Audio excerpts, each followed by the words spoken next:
Hey guys, welcome back to the next video. And in the previous two videos we have looked at two core component, which is drop down and slider.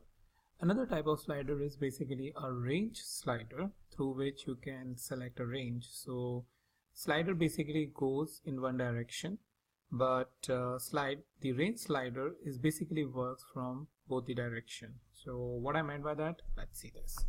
First of all, let's create the label and say this is a range slider, right?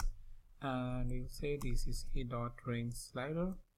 Here also the parameters are same: min, max, 10, right? Step, let's say 0.5 value. Here we can give a list. Let's say we want a range start from 3 by default and stop at 7, right?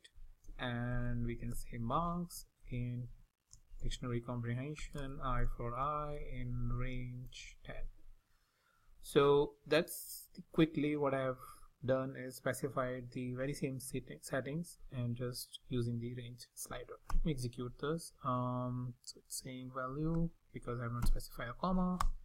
Yep, I'm done here, done over here. And this is a range slider, and you can see that range is starting from 3 over here and going up till 7. So if I want, I can change the range. I can increase, decrease, whatever I want. I can basically go ahead and do that. So, and if you see slider, it is going only in this one direction, like starting from here, and it can just go and increase it. But here we have this option which is more valuable. Let's say if you are just interested looking into a particular range and not starting from the scratch. So this gives us more insights into the data. So that's about how you can create the range slider.